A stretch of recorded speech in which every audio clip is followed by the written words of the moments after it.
예의가 강국을 만든다 한 외국인의 서울 체험기. 세계의 대도시들을 분석하고 평가하는 일. 그것이 마르코 슈타인의 직업이었습니다. 스위스 정부의 자문을 받으며 그는 지난 15년간 전 세계 32개 도시를 방문했습니다. 뉴욕의 역동성, 파리의 우아함, 도쿄의 정밀함. 그는 각 도시의 시민의식과 예절 수준을 측정하는 독자적인 평가 시스템을 개발했습니다. 그리고 2024년 가을, 그의 마지막 평가 대상지는 대한민국 서울이었습니다. 솔직히 그는 큰 기대를 하지 않았습니다. 빠르게 성장한 나라, 경쟁이 치열한 사회라는 선입견이 있었기 때문입니다. 하지만 그가 서울에서 보낸 3주간의 시간은 그의 모든 생각을 바꿔놓았습니다. 이제 그의 이야기를 들어보시겠습니다. 1. 질서 없는 도시는 오래가지 않는다. 안녕하세요. 저는 마르코 슈타인입니다. 스위스에서 온 국제도시문화 컨설턴트로 세계 각국의 도시 문화를 연구하고 평가하는 일을 하고 있습니다. 제가 가장 중요하게 생각하는 평가 기준은 단순합니다. 부유함이 아닙니다. 높은 빌딩도 아닙니다. 바로 시민들이 서로를 얼마나 배려하는가입니다. 저는 이 기준으로 세계의 주요 도시들을 평가해왔습니다.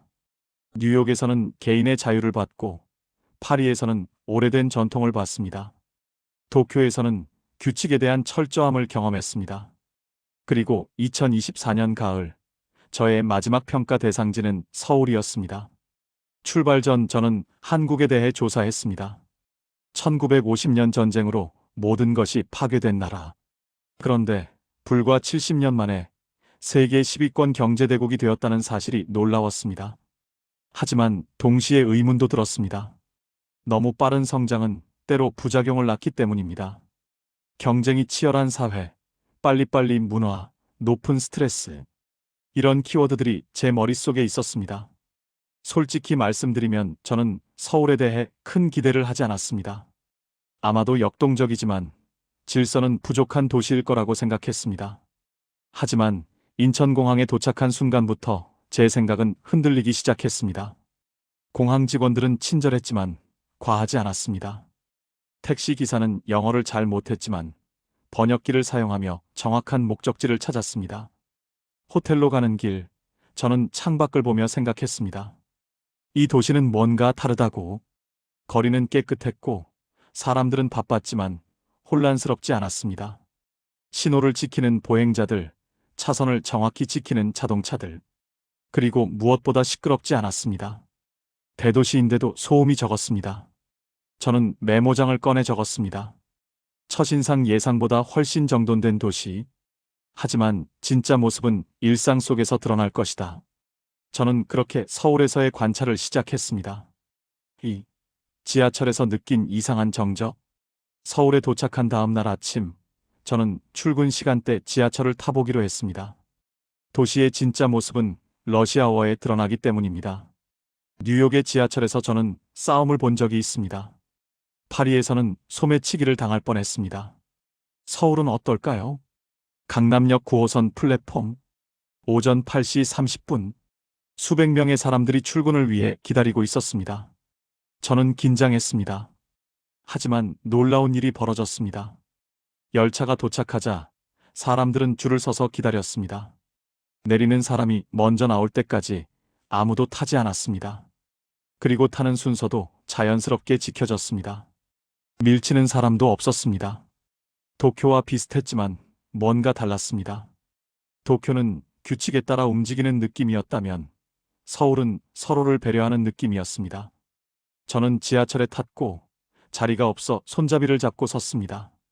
그리고 더 놀라운 장면을 목격했습니다. 수백 명이 타고 있는 차량 안이 너무나 조용했던 것입니다. 누군가의 전화벨이 울렸습니다. 그는 재빨리 전화를 받으며 작은 목소리로 말했습니다. 지금 지하철입니다. 나중에 전화드리겠습니다. 그리고 전화를 끊었습니다. 저는 깜짝 놀랐습니다. 뉴욕이나 파리에서는 상상할 수 없는 장면이었습니다.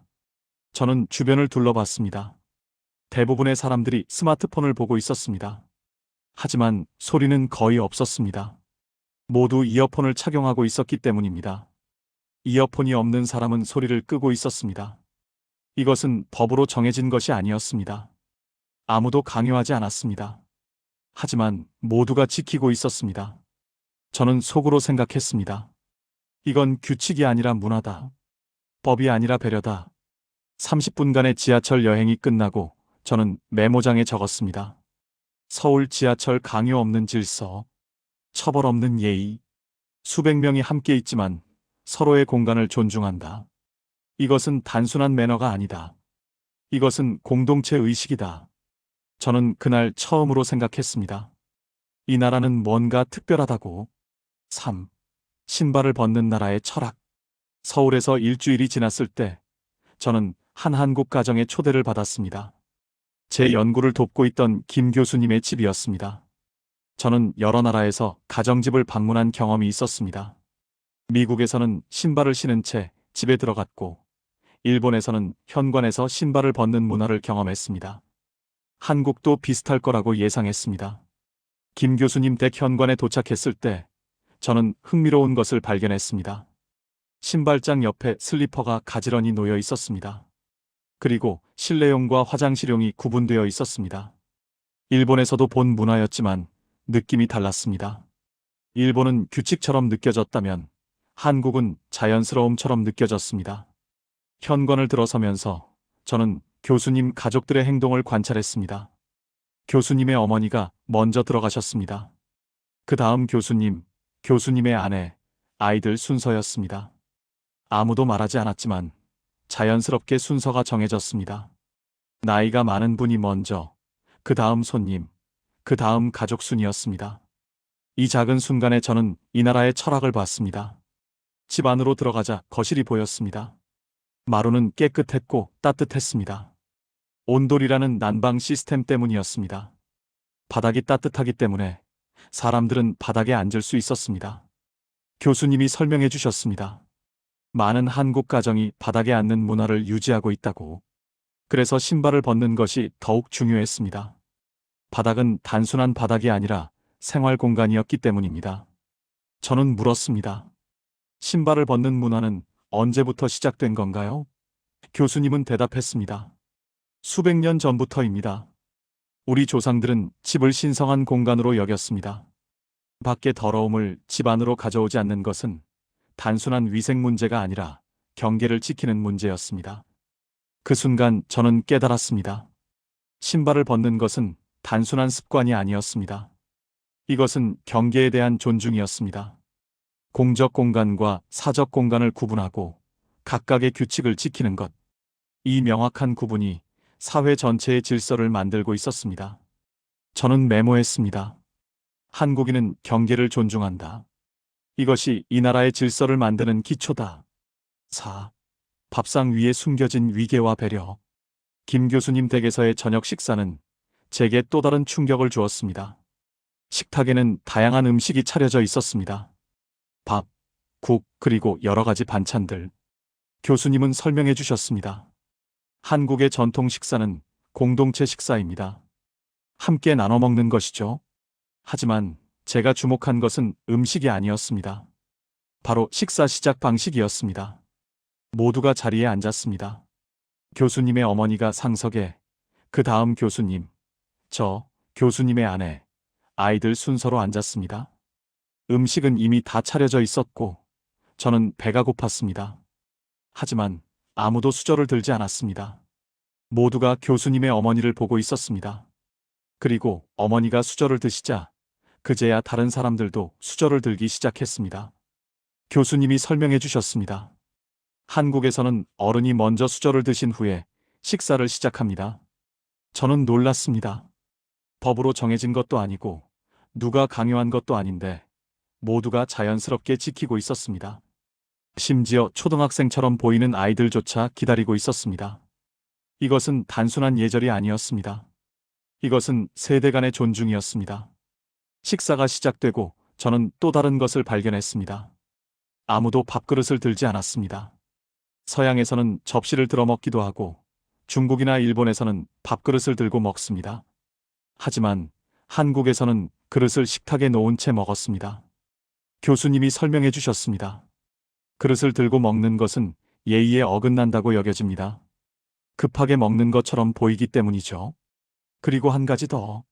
아이가 밥에 수저를 꽂으려 하자 교수님의 아내가 조용히 말렸습니다.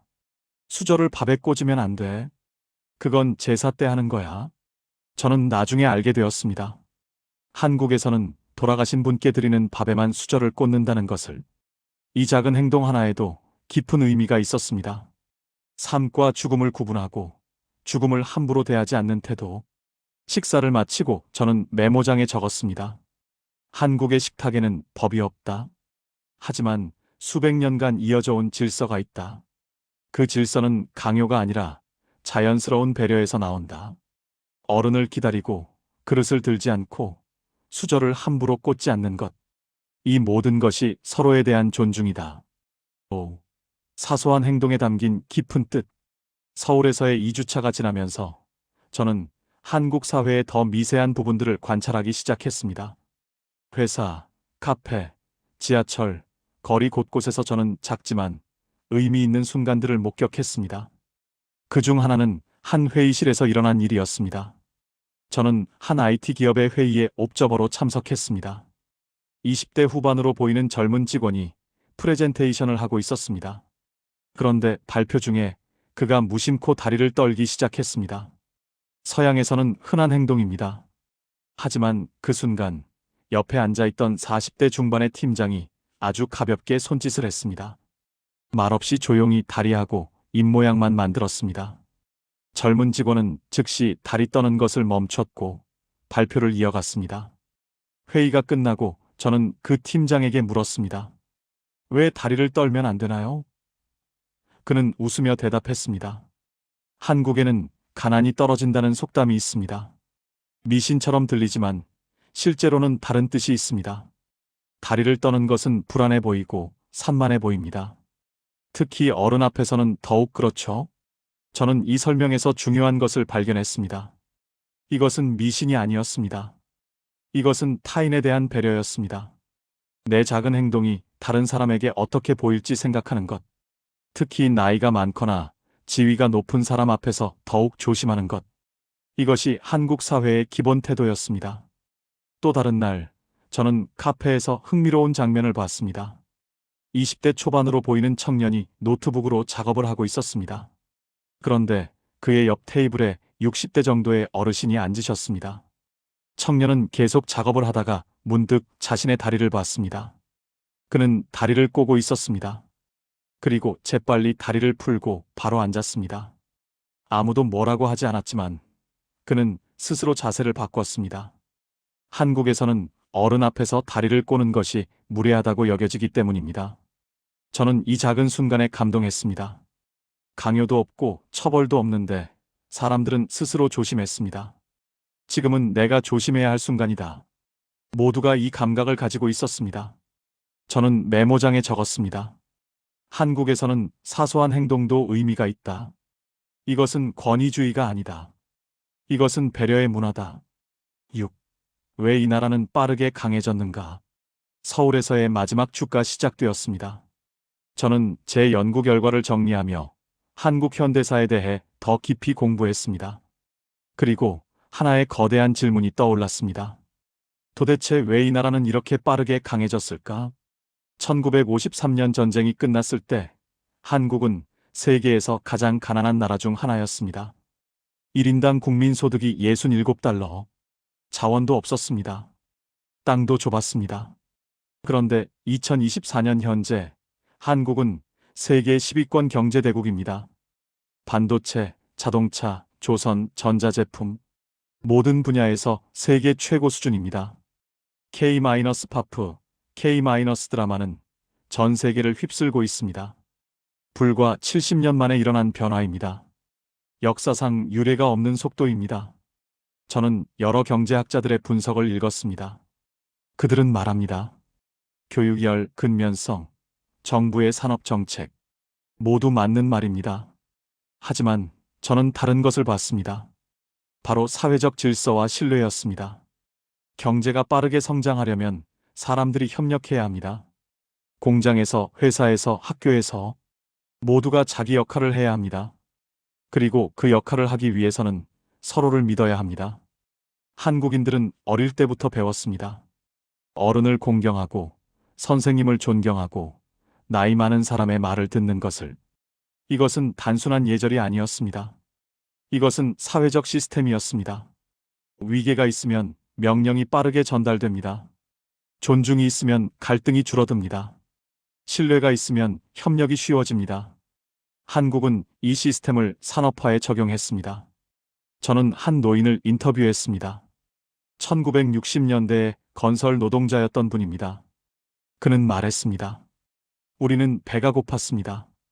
하지만 우리는 게으르지 않았습니다. 새벽부터 밤까지 일했습니다.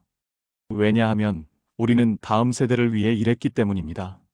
내 자식은 나보다 나은 삶을 살아야 한다. 그것이 우리 세대의 사명이었습니다. 저는 감동했습니다.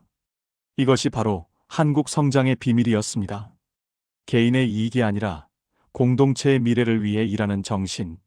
그리고 그 정신의 바탕에는 예의와 질서가 있었습니다.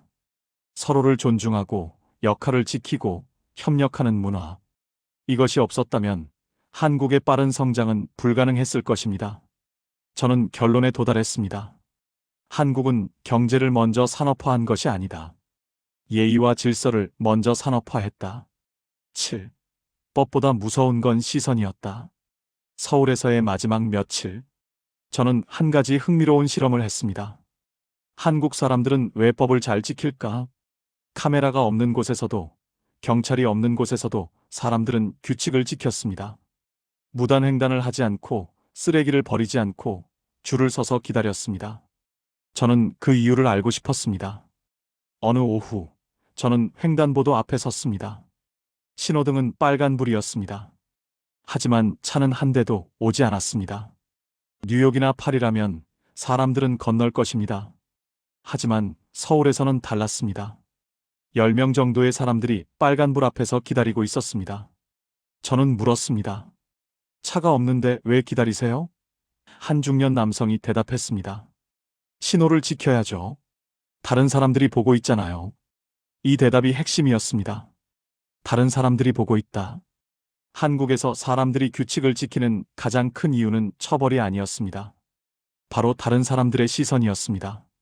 한국 사회는 집단주의 문화입니다.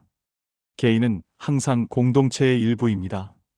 그래서 내 행동은 나만의 것이 아닙니다. 만약 내가 무단횡단을 하면 다른 사람들도 따라할 수 있습니다. 특히 아이들이 보고 있다면 나쁜 본보기가 됩니다. 또 다른 예를 발견했습니다. 한국에서는 식당에 팁 문화가 없습니다. 서양에서는 팁을 주는 것이 당연합니다. 하지만 한국에서는 팁을 주면 오히려 거절당합니다. 한 식당 주인에게 물었습니다. 그는 말했습니다. 우리는 팁을 받지 않습니다. 왜냐하면 서비스는 우리의 자존심이기 때문입니다.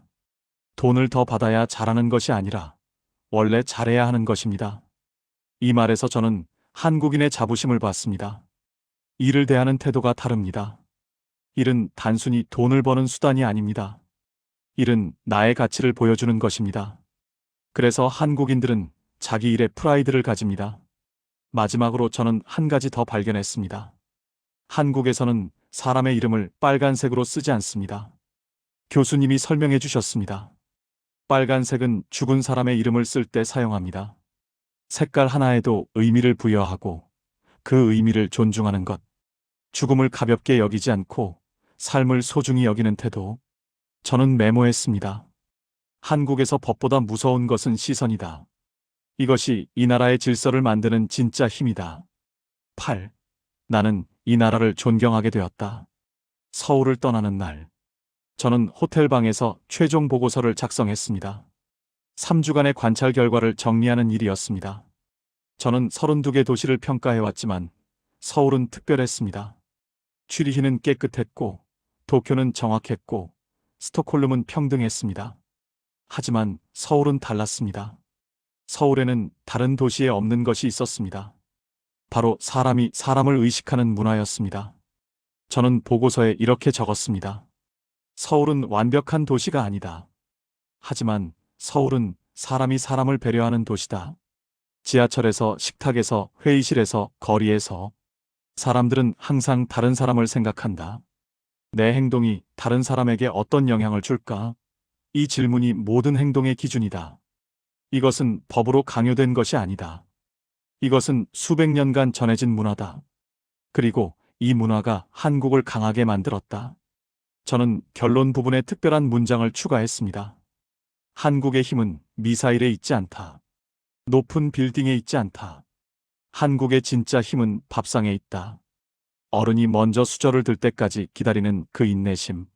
신발을 벗으며 경계를 존중하는 그 세심함. 지하철에서 전화를 끊는 그 배려. 이 작은 행동들이 모여 거대한 힘이 되었다. 한국은 예의를 산업화했고 그 위에 경제를 쌓아 올렸다. 이것이 한국의 기적이다. 공항으로 가는 택시 안에서 저는 창밖을 바라봤습니다. 출근하는 사람들, 학교 가는 아이들, 길을 청소하는 분들, 모두가 자기 역할을 하고 있었습니다. 그리고 그 역할 속에는 다른 사람에 대한 배려가 담겨 있었습니다. 택시 기사님이 물었습니다. 한국은 어떠셨어요? 저는 진심으로 대답했습니다. 존경스러웠습니다. 저는 이 나라를 존경하게 되었습니다. 인천공항에서 마지막 커피를 마시며 저는 생각했습니다.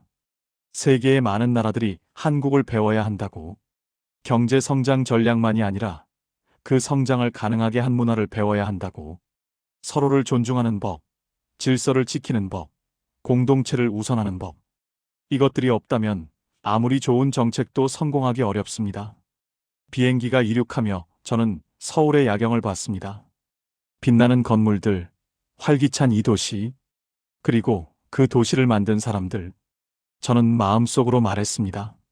감사합니다, 서울. 당신은 제게 중요한 것을 가르쳐 주었습니다. 진짜 강한 나라는 무기가 많은 나라가 아니라 서로를 배려하는 나라라는 것을. 마르코 슈타인은 스위스로 돌아가 그의 보고서를 제출했습니다. 그 보고서는 유럽 여러 나라의 정부에 배포되었고 많은 도시 계획자들이 참고 자료로 활용했습니다. 서울 모델이라 불리는 이 연구는 도시 문화 연구의 새로운 기준이 되었습니다. 그리고 마르코는 지금도 강연에서 말합니다. 제가 본 가장 성숙한 도시는 서울입니다. 왜냐하면 그곳 사람들은 서로를 존중하는 법을 알기 때문입니다. 이 내용이 마음에 드셨다면 구독, 좋아요, 알림 설정 부탁드립니다. 감사합니다.